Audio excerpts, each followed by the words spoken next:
I identify a lot of birds now. I learned a lot of bird watching tips, and I also learned how to keep hedgehogs safe. I learned that flamingos, their feathers are naturally actually brown, but they change pink because they eat shrimps.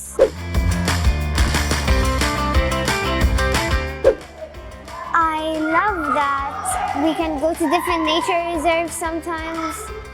I love the salt panners. I love harvesting salt. It was super fun.